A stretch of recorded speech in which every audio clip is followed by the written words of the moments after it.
जिस दिन बेटी ने पापा को रोते देखा। कुछ रिश्ते सागर जैसे होते हैं, गहरे, शांत, कभी कभी खारे भी। पिता का प्यार भी ऐसा ही है, कम नजर आता है लेकिन सबसे मजबूत होता है। आव्या एक होशियार और आत्मनिर्भर लड़की अपने पापा की दुलारी थी। बचपन में जब भी डर लगता वो पापा की उंगली पकड़ लेती। वक्त बदला, आव्या अब एक बड़ी कंपनी में जॉब कर रही थी। नया शहर, नया जीवन। पापा से बातें कम हो गई। एक दिन अचानक घर आई तो देखा पापा कमरे में अकेले बैठे थे, पुरानी फोटो देख रहे थे और उनकी आंखों से आंसू बह रहे थे। पापा, आप रो रहे हो? आव्या की आवाज़ कांप गई। पापा ने कुछ नहीं कहा, बस वो तस्वीरें दिखाई जिसमें आव्या पहली बार स्कूल जा रही थी, पहली बार गिरी थी और पहली बार माँ से दूर होकर हॉस्टल गई थी।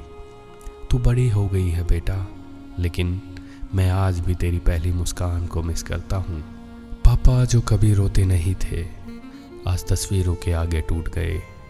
बेटी को विदा किया था जिस दिन, दिल के अंदर से कुछ छूट गया। हम सोचते हैं कि माँ ही अकेली रोती है जब बेटी या बेटा दूर जाते हैं, पर पिता तो अपनी छत के नीचे चुपचाप टपकती बूंदों जैसे रोते हैं। जो हंसी में हर दर्द छिपा लेता है वो पिता होता है। जो बेटी के जाने के बाद कमरे की दीवारों से बात करता है वो पिता होता है। उस दिन आव्या ने पहली बार पापा को गले लगाया और कहा, पापा, आप तो मेरी पूरी दुनिया हो। अब हर रविवार मैं घर आऊँगी और आपसे बातें भी करूँगी, गले भी लगूँगी, क्योंकि मेरी खुशियाँ आपसे है। पिता वो पेड़ है जिसकी छाँव में बेटी हर तूफान से बच जाती है, और जब वो पेड़ चुप हो जाता है तो उसकी परछाई भी रोने लगती है। हर बेटी के जीवन में उसका पिता पहला हीरो होता है।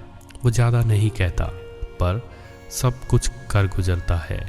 कभी एक कॉल कर लीजिए पापा को, क्योंकि वो कभी माँ की तरह नहीं पूछेंगे, पर उनका दिल हर रोज़ आपकी आवाज़ सुनने को तरसता है। तेरे खिलौनों से लेकर तेरी पढ़ाई तक हर मोड़ पर तेरा हाथ थामे रहा।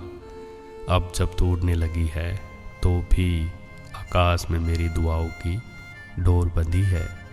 अगर आपके पापा आज भी चुपचाप सब सहते हैं तो उन्हें एक बार आप सबसे अच्छे पापा हो कह देना, क्योंकि वो भी सुनना चाहते हैं कि उनकी बेटी उन्हें अब भी पहले जैसा मानती है।